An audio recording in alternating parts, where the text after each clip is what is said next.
에이펙 회의가 마무리가 됐죠.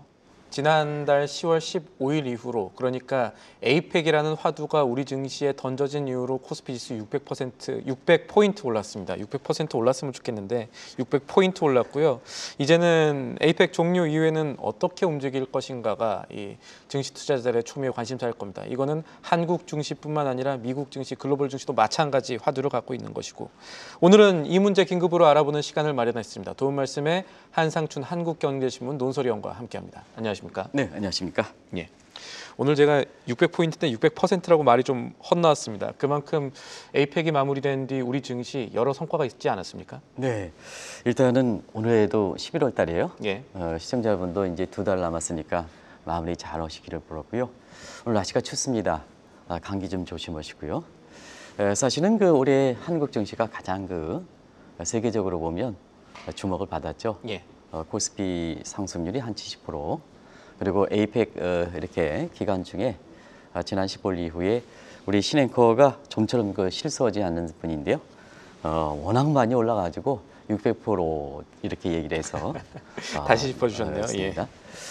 사실 이렇게 하는데 그만큼 이제 에이펙 정상회담이 시청자 여러분 아시겠습니다만, 제가 이게 한국은행에 첫 들어가서 과제 중에 두 번째 과제로 맡은 게 에이펙입니다. 그래서 1989년에 예. 에이펙 회담이 처음으로 만들어졌거든요. 1989년에. 예. 그러면 그 이후서부터 이번에 36번째인데요. 아마 세계적으로 보면 이 경주 에이펙 회담만큼 전 세계적으로 관심도 많았고 결과도 그렇게 좋았던 것이 이번이 처음인 게 아닌가 생각합니다.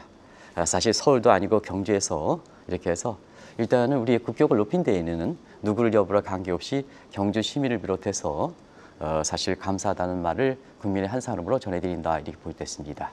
숨가뻤죠. 에이펙 본회의보다도 쌍자 간, 쌍무 간의 회담이 관심이 돼서 시청자 여러분한테는 그때그때마다 전해드렸는데요.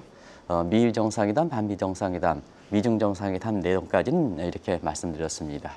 그리고 11월 2일 날 한중 정상회담에서 우리가 이제 외화 문제가 상당히 좀 증시적 측면이라든가 이런 측면에 브레이크로 작용할 수 있는 소지가 있었는데요. 한 500억 달러, 우리 돈은 한 70조 원 정도의 쌍무 간의 통화사업협정 체결한 것은 상당히 당연한 일이다, 이렇게 됐습니다. 결과적으로는 저기 10월 28일부터 11월 1일까지 보면 사실 모두가 타결 이렇게 나오고 있습니다. 그것이 만약 미국 증시도 올렸고 일본 증시도 올렸고 한국 증시도 올린 게 아닌가. 주체국인 우리 입장에서는 10월 15일에 무려 600포인트가 올라갔습니다. 그리고 에이펙 기간에는 우리도 상징선에 해당되는 코스피가 4,000선이 넘었는데요. 사실 니케이 지수도 5만 선이 넘었고, 그다음에 중국은 지금 떨어졌습니다는 그날 당시에 진단할 때 4,000포인트를 넘었습니다. 그래서 상징선이 넘었던 것도 에이펙 회담의 결과가 좋게 끝난 것에 대한 반응이 아닌가 생각하고요. 제 개인적으로는 그렇습니다. 이 에이펙 회담이 잘 끝났으면 국민들이 사실 이거에 대해서 이렇게 긍정적으로 평가해주고 그래야지 이걸 따리를 걷는 것은 잘못되어 있다, 이렇게 보이겠습니다. 저는 아마 최근에 이렇게 보면 국제회의 중에서 이렇게 결과가 좋은 것이 없었지 않냐 생각합니다.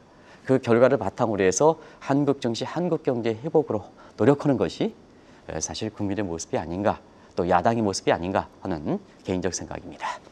알겠습니다. 오늘 저희 주제가 에이펙 회의 후 한국 증시 방향성, 글로벌 증시 방향성인데, 일단 이거 알아보려면 아무래도 지금 가장 핵심은 미국에 있겠죠. 미국 증시 지금 어떤 상황입니까? 네, 미국 증시도 올해 여러 가지 사실 트럼프 정부 출범 이후에는 트럼프가 워낙 중국을 중심으로 해서 관세라든가 보호주의다 보니까 대부분 예측 기관들이 미국 증시에서 보는 시각이 그렇게 썩 좋지만은 않았어요. 예. 그러나 지금까지 모습 보면 1990년대 미국 경제 피날레를 하는 90년대 클린턴 정부 시절에 신경제에서 증시적인 측면에서 했었던 골디락스 장세를 뛰어넘을 만큼 파이어 마켓, 불꽃 장세라는 표현을 들 만큼 좋았다, 이렇게 됐습니다. 자, 그러다 보니까 에이펙 회담 이후에 이 이벤트가 끝나다 보니까 서와 개미분을 중심으로 해서 미국 증시가 어떻게 될 것이냐 하는 것이 다른 어떠한 현안보다도 가장 중요하지 않냐 생각합니다. 그런 가운데에서 현재 미국 증시는 지난 주말에도 워렌 버핏이 현금을 가장 많이 보유하고 있다. 물론 이제 워렌 버핏이 퇴진해서 버크셔 해서이 되게 됐습니다는 많이 갔다. 그러면 향후 증시에 대해서 낙관적 시각과 비관적 시각이 많이 나눠진다는 얘기입니다. 그런 과정에서 그것을 종전의 PER이든가 PBR 자체를 보면 분명히 미국 증시는 고평가입니다. 그런데 PSR 지표라든가 PPR 지표라든가 PDR 미래 잠재성을 갖고 있는 평가 자체를 보면 아직도 갈 길이 많다. 그 대표적인 것이 아마 8월 초인가요. 사실 미국 증시라든가 한국 증시를 어렵게 보는 데에는 샘 울트만이 AI 거품에 대해서 논의할 것을 계기로 해서 사실 미국 증시에 대해서 상당히 어렵고 채권을 사라 하는 사람들이 많았습니다. 그게 연장이 되는 상태에서 사실 8월 달에 증시 올랐고 9월 달은 더 올랐고 그러다 보니까 비관론자들이 10월에는 주가가 떨어지겠다 이렇게 자꾸 밀었던 것이 결과적으로 보면 딜레버리지 상품들이 하고 공매도 했었던 이런 사람들이 손실을 많이 기록했던 배경이 되는 거거든요. 그러나 지금은 PSR 지표, 세일즈 레이쇼, 페이턴트 레이쇼에 해당되는 그다음에 딜 레이쇼에 해당되는 미래 잠재 가치국이 가치 쪽이 더 높게 평가받는다 이렇게 보겠습니다. 관심은 미중 정상회담입니다. 경제회담이 되겠죠. 그래서 여기에는 옅은 의미 되기 때문에 2023년 말에 샌프란시스코 이후에 사실 그 다우존스 지수가 한 달 반 만에 5,000포인트 온 게 5,000포인트 오는 게 올 것이냐 하는 측면도 월가의 관심이다. 지금 땡스기빙이라든가 크리스마스라든가 이렇게 사실 감사절이 시작되는 만큼 이게 관심이 되는데요. 결과적으로 미국의 지금 펀더멘탈 측면에서는 펀더멘탈 좋습니다. 마이크로 펀더멘탈 지금까지 발표된 기업들의 수익이 77% 정도 어닝 서프라이스, 마일드 어닝 서프라이스 얘기했는데요. 지금 지난 주말에 그래서 아마존이라든가 빅테크 업종들이 굉장히 좋았습니다. 그리고 여기에서 어닝 서프라이스의 폭이 78%까지 올랐습니다. 그렇기 때문에 2분기에 마일드 어닝 서프라이스가 71%, 73% 정도인데요. 이걸 뛰어넘고 있습니다. 매크로 사이드에서는 사실 시청자 여러분 아시겠습니다는 올해 1분기에 미국 경제 성장률이 마이너스 0.6%입니다. 2분기는 3.8%까지 뛰어올랐습니다. 3분기는 아직 발표되지 않고 있어요. 단 때문에. 근데 트럼프 대통령이 얘기하는 것을 보면 한 4% 정도 되겠다. 그리고 지금 금융 완화 측면에서는 기준금리 낮추고 있고 무엇보다도 10월 FMC 회의에 이렇게 QT가 종료돼서 12월부터 종료가 됩니다. 그런 측면에서는 이러한 세 가지 요인들이 다 갖춰져 있기 때문에 연말 장세가 2023년만큼 되지 않겠습니다는 사실은 연말 장세도 좋게 낙관적 시각이 많다는 것을 말씀드리겠습니다. 예. 제가 11월 1일 기준으로 데이터를 한번 찾아봤는데요. 아까 말씀하신 그 마일드 어닝 서프라이즈 관련해서 실제로 기업들 실적 발표한 기업들 가운데 예상치보다 높은 수준을 발표한 기업들도 말씀대로 많았지만 한편으로 이 순이익률 비중 자체는 그러니까 그 상승폭 자체는 그렇게 5년 평균 대비 크지 않았다는 내용들이 있어서 이런 것들이 조금 걱정이 있는 것도 있고 사실은 그래서 이제 마일드 맞습니다. 거기에 이제 두 가지 요건이 될 땐 스트롱 한다는 어닝 예. 서프라이스를 표현을 쓰고요. 사실 지금 맞추는 것처럼 그래서 마일드 어닝 서프라이스라는 맞습니다. 표현을 쓰는 거거든요. 그런 것을 좀 시청자분이 이해해 주시면 되지 않냐 생각합니다. 그래서 여러 가지 조금씩 걱정하는 시각들이 미 경제에 나오고 있고 이것이 연준 내부에서 여전한 뭐 매파적 발언으로 나오기도 하는 부분들이 있는데 그래서 지금 상황에서 미국 주식 산 사람들 고민이 같이 있을 겁니다. 네. 현명한 투자라면 어떻게 해야 되겠습니까?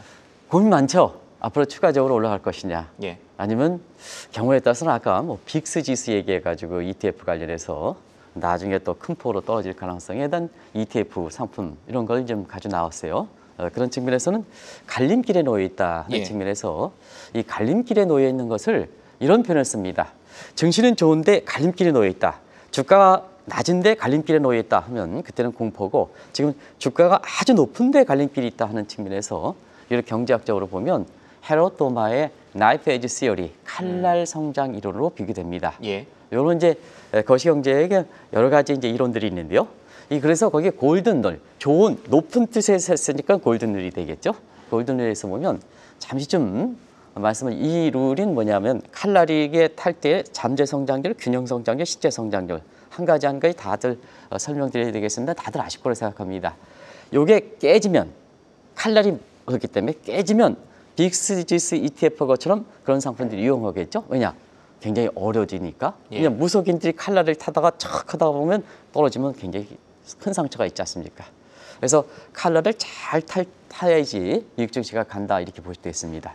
다른 한편에 있어서는 여기서 위쪽으로 치밀 때는 하이퍼 인플레이션이 되거든요.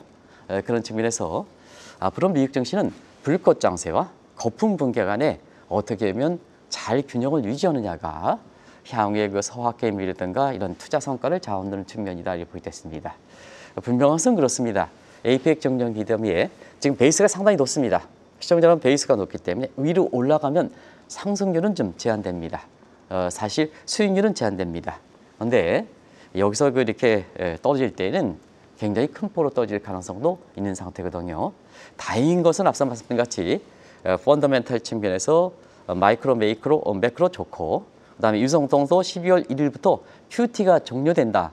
이것도 10월 달에 FOMC 리스크 매니지먼트 차원에서 미리 이렇게 이것을 사전에 예고한 것이 아닌가 생각합니다. 예. 그래서 그러한 상황이기 때문에 미국의 정책 당국자들이 사실 기준금리 인하하고 유동성도 QT가 종료돼야 쿼런트 이징, 양적 완화 상태로 가는 거거든요. 그런 측면에서는 사전에 리스크 매니지먼트 차원에서 이런 가능성을 충분히 잘 대응하고 있다. 이렇게 보시면 되겠습니다. 그래서 제 개인적으로는 상승률은 둔화된다 하더라도 또 그때그때마다 재료에 따라서 기복이 더 심해진다 하더라도 사실 주가 상승률은 이렇게 큰 폭으로 이렇게 플래시 크래시하는 이런 가능성은 적지 않겠나 하는 생각이 듭니다. 알겠습니다. 그럼 이제부터는 한국 증시 알아보죠. 지금 한국 증시는 어떤 상황인지 진단부터 해볼까요? 올해 들어서 70% 올랐고 예.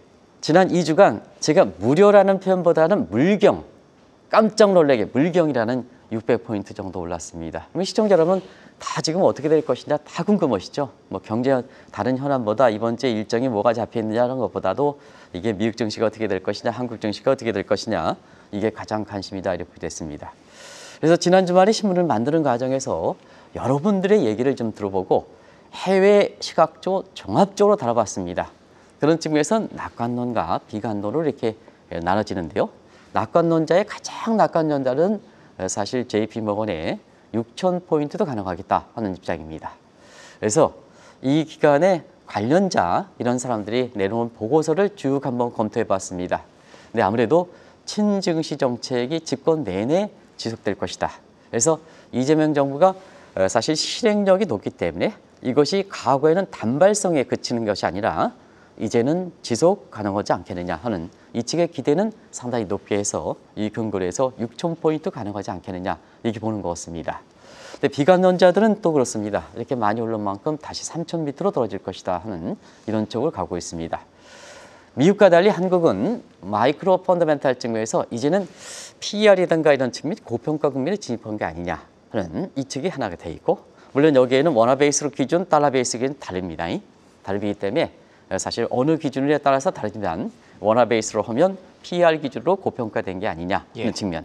그다음에 매크로 펀더멘털 측면에서 미국 경제는 4%까지 봅니다는 우리 같은 경우는 잠재 성장률과 실제 성장률 같은 것이 지금 계속해서 떨어져오는 상황이거든요. 물론 이제 분기별로 보면은 2분기에 우리 성장률이 높게 하지만 사실 우리 경제 성장률이 지금 1% 내외 올해 성장률을 기록한다면 지금 코스피가 4,000 넘는 것을 어떻게 과연 받아줄 수 있냐 하는 측면에서 주가가 떨어지지 않느냐 이런 쪽에 양분화 시각을 갖고 있다.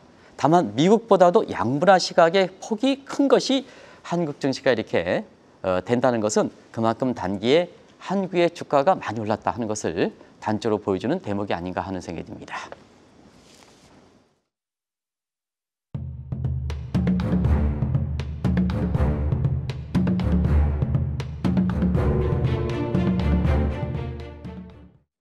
조금 전에 이 한국 증시를 바라보는 낙관론, 비관론, 이 양론을 설명을 해주셨는데 일단 비관론부터 조금 제대로 파헤쳐 보죠. 비관론들 어떤 근거들이 있습니까? 네, 낙관론으로 가면 좋겠지만 지금 차원에선 주가가 높은 수준이기 때문에 비관론을 살펴보는 게 아마 시청자분한테 더 이렇게 뷰를 이렇게 보시는 데는 더 좋지 않겠나 하는 생각이 듭니다. 그런 측면에서 앞서 말씀드린 같이 비관론의 근거를 삼는 것을 보겠습니다. PER, PBR 이 잣대 같은 경우에는 사후적으로 평가하는 잣대입니다. 미래에 대해서 이렇게 평가하는 데에는 그렇게 이렇게 그렇습니다. 근데 과거에는 경제 실상을 반영하는 쪽에 사후적으로 평가하는 게 이용할 수가 있지만 지금은 미래에 대해서 과거보다는 이렇게 사실 그 가시권에 오는 상태거든요. 그래서 PER과 PBR 가지고 들이대는 것은 그동안 계속해서 이렇게 맞지 않았던 것은 사후적 평가지 주식은 미래에 대해서 투자하는데 미래를 정확하게 보이지 않는다. 물론 이제 당신 무슨 얘기냐? 12개월 예상포 가지고 하지 않느냐 하는데 12개월 예상포의 이윤이 매출액 증대에 닿았다면 이거는 PSR 지표랑 마찬가지거든요. 그러면 이제 예상 이윤이 코스가 떨어져서 예. 코스가 절감해서 그렇다 하면 여기는 예상포가 이렇게 예상포가 좋게 나왔다 하더라도 코스가 떨어질 때는 만약에 투자성 경비, 미래에 대해서 투자를 하는 미래 잠재성을 높여주는 투자성 경비를 떨어뜨려서 예. 이윤이 증가했다면 12개월 예상 평균도 주가를 오히려 떨어뜨립니다. 그런 한계를 갖고 있거든요. 예. 그리고 이제 성장률적인 측면을 보겠습니다. 자, 우리 잠재 성장률은 1990년대 이후에 지속적으로 떨어졌습니다. 지금 한국은행의 추정치 보면 1.8%까지 떨어졌습니다. 제가 한국은행 다닐 때 그때 당시에 잠재 성장률 추정치가 언제인지 아십니까? 7%였습니다. 7%. 제가 7%였는데 지금은 한국은행에서 동일한 시각대로 이렇게 봤을 때 지금 1.8%까지 떨어졌습니다. 실제 성장률도 우리 경제 성장률 7%대가 지금 1%대 떨어졌습니다. 자, 많은 사람들이 성장률이 떨어지면 주가가 떨어진다. 성장률이 받쳐주지 않으면 주가가 떨어진다. 이렇게 하지만 어떻게 이게 되겠습니까? 역사적 추세고 보면 잠재 성장률이 떨어지고 실제 성장률이 떨어지는데도 불구하고 한국의 주가는 기복이 있었습니다만 추세적으로 올랐고 올해 들어서 우리 성장률이 미국이라든가 일본이라든가 중국보다 뒤지면은 상승률이 세계에서 최고를 기록하는 상황이거든요. 그래서 이 펀더멘탈만 보고 이렇게 주가를 이렇게 사실 그 예상하는 시각은 상당 부분 공감이 되지 않는다 이렇게 보겠습니다. 중앙일보에 많은 사람이 이런 관련돼서 앞으로 성장률이 올라가지 않으면 코스피 5천은 불가하다. 이게 연초에 사실 우리 코스피 지수가 2001대 이 기사가 나왔습니다. 예, 맞습니다. 근데 지금 뭐냐? 지금 4천이 넘었지 않습니까? 이렇게 돼서 자꾸 비관론을 얘기하는 사람들은 자, 유동성이라든가 다른 정책적인 측면이라든가 이런 걸 도외시하고 이렇게 성장률을 보는 시각은 상당 부분 잘못되어 있다. 이게 한국 증시의 모습에서 그대로 보여주는 것이 아닌가. 그 교수께서 중앙일보에 연초에 썼었거든요. 연초에. 근데 그때 2000입니다. 2000대입니다. 지금 4000이 넘었지 않습니까? 예. 이런 과정에서 보면 이렇게 주가는 종합 예술품이다. 펀더멘탈만 반영해 정책 요인, 유동성 측면 종합 예술 작품이다 하는 것을 시청자한테 말씀드리겠습니다. 말씀대로 이 비관론의 한 논리는 그 문장 안에서는 맞는 것처럼 보입니다만 현재 우리 증시가 이 문장을 넘어서서 잘 되고 있는 배경이 있을 거고 네. 역으로 비관론이 무엇을 도외시하고 있었는가 이걸 좀 봐야 될 것 같은데 그렇습니다. 어떤 부분이라고 보십니까? 네, 그것이 이제 시간이 가면 그래서 주가의 결정 요인을 한번 따져보는 겁니다. 예. 주가의 결정 요일 때는 여러 가지 이제 기법이 있습니다는 통계 기법상 팩터 어널리시스 요인 분석 기법에 의해서 주가에는 어떤 영향이 미치는 것인가 하는 것을 요인 분석해보고 그다음에 주가와 그다음에 실물 경제에서 보면 인과관계 테스팅, 그랜저 심스에 의한 사실 인과관계 테스팅을 한번 종합적으로 보셔야 되지 않느냐 생각합니다. 그래서 차트 분석이라든가 이런 게 잘 맞지 않는 이유는 그런 사후적으로 나오는 걸 리레이션 돌려가지고 이 추세가 이렇게 될 것이다 하는 자기 자신의 개인과 함께 분석하는 기법들이다 이렇게 보겠습니다. 자, 여러 가지 시간 관계상 제가 요인 분석 기법을 좀 빼고 다음에 시간을 하겠습니다. 시청자분이 가장 하면 주가는 실물 경제를 후행적으로 반영하는 때는 지금은 아닙니다. 금융위에는 돈이 많아서 누차에 맞습니다는 금융이 잘 좋다면 실물 경제를 끌어올릴 수가 있습니다. 그래서 우리가 심스 그랭거 테스팅 이렇게 보면 실물과 주가를 반영할 때 자, 실물 경제 주가 하면 과거에는 플러스가 나올 때가 있었습니다는 지금 거꾸로 나옵니다. 마이너스가 나옵니다. 이러면 주가가 실물 경제를 거꾸로 주도한다는 얘기입니다. 특히 우리가 주식 투자할 때 이렇게 보면 저점과 정점일 때 어떻게 하느냐. 저점일 때 미리 포착해서 사실 주식을 미리 매입해야 돈이 많이 벌거든요. 정점일 때는 미리 팔아야 사실 그 주가에서 손실을 방지할 수가 있는 겁니다. 그런 측면에서 사실 저점과 정점일 때는 이런 국민경제 상면 등가방 정부의 정책 역할이 굉장히 주도하다 이렇게 볼 수 있습니다. 자, 친증시 정책에서 한국 경제 1분기에도 성장률이 마이너스 0.2%였습니다. 자, 그때 당시에 한국 경제 보는 시각이 얼마나 어려웠습니까? 국내 증권사 같은 경우에는 3천 넘어 보는 기관들이 없었습니다, 거의. 근데 지금 주가는 4천 넘었습니다. 결국 친증시 정책 때문에 친증시 주가가 올라간다 하면 일단 공급 사이드에서는 기업들의 자금 조달이 용이하지 않습니까? 그러면 생산 능력이 커지죠. 그리고 주가 상승해 보면 웰스펙트 부의 효과가 닿아서 소비가 증대하죠. 그러면 뭐냐? 늘어났던 공급 수직이 재고가 잡히지 않으면서 결국 성장률로 증가시키는 거 아니겠습니까? 그래서 1, 4분기 성장률이 마이너스 0.2에서 2, 4분기엔 성장률이 0.8, 3, 4분기에는 1%대 1.2%까지 끌어올리는, 물론 다른 요인도 있습니다는 이런 모습입니다. 그래서 한국 경제 보면 1분기에 마이너스 0.2에서 2분기에 1%, 0.8, 3분기에 1.2% 가니까 MBR, 전미경제연구소 보면 한국 경제도 회복 국면에 놓여 있다. 이런 쪽이 판단이 된다. 물론 수준은 낮지만 그런 쪽의 모습이 된다 이렇게 보겠습니다. 관련해 하나 살펴볼 부분이 우리나라뿐 아니라 최근 들어 주요 국가들이 제3의 경기 대책으로 친증시 정책을 펼친다는 점인데 여기는 어떤 시사점이 있을까요? 네, 이거는 이제 많이들 말씀드려서 간단히 줄이면 전통적인 정책들이 많이 이제 한계를 봤기 때문에 그렇습니다. 우리가 경기를 부양하려든가 증시를 부양할 때, 경기를 부양할 때 대체로 보면 케인지언식 총세호 관리 기법 이게 이제 되거든요. 전통적인 기법. 전통적인 기법이. 그런 측면에서 보면 자, 재정 정책 사이드에서는 지금 경기를 끌어올릴 수 있는 여력이 적다는 것은 시청자분은 다들 아실 겁니다. 재정 적자, 국가 채무. 이건 다른 국가 정도 차이지 모든 국가들이 이게 국가 채무가 많습니다. 이런 상태에서 재정 지출을 통해서 경기를 회복시키겠습니까? 두 가지 측면입니다. 케인지언의 멀티플라이 이펙트, 투자 승수 효과라.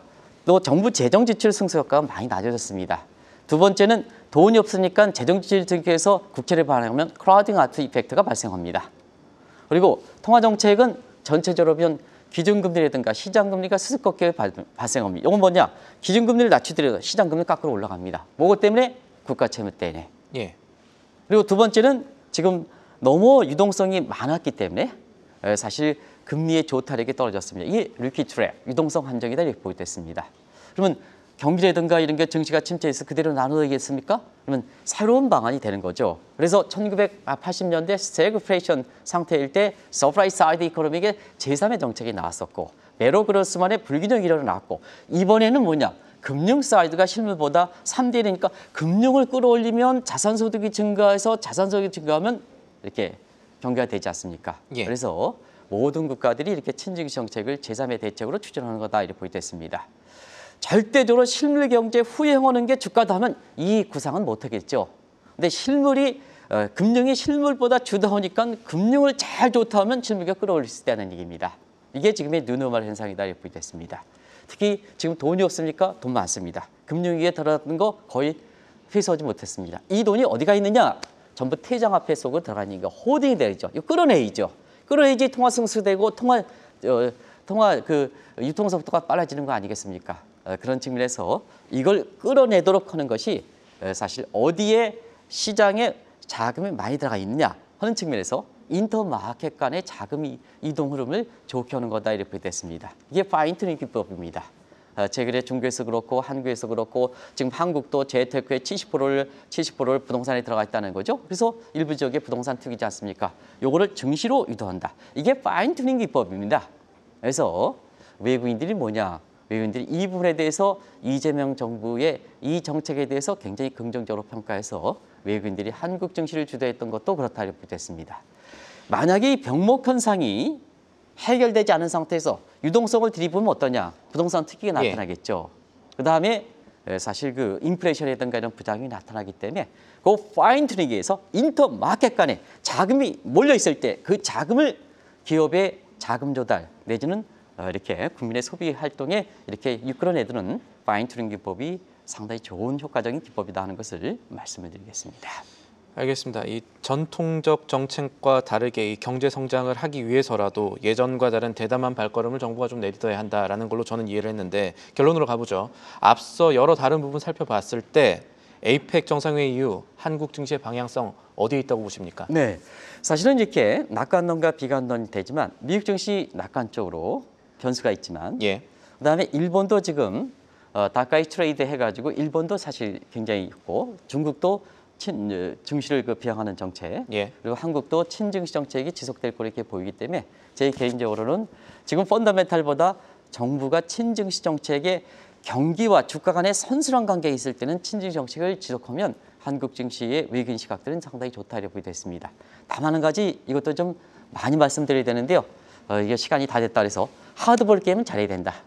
한미 정상회담에 이제 탑다운 방식이기 때문에 이재명 대통령과 트럼프 간은 전체 그림을 그려놨거든요. 근데 지금부터는 실무진이 잡아야 된다. 이게 하드볼 게임이다. 이런 것을 잘 잡으면 한국 증시가 사실 그 연말이나 그 이후까지 그렇게 일부 사람들이 얘기하는 것처럼 비관 쪽에 흐르지는 않지 않겠냐 하는 생각이 듭니다. 알겠습니다. 오늘 말씀 여기까지 듣도록 하겠습니다. 지금까지 도움 말씀에 한국경제신문 한상춘 논설위원과 함께했습니다. 위원님 오늘도 감사합니다. 네, 고맙습니다. 계속해서 다양한 경제 이슈를 알고 싶다면 구독과 좋아요, 알림 설정 부탁드립니다. AI 캐스터 권미정이었습니다.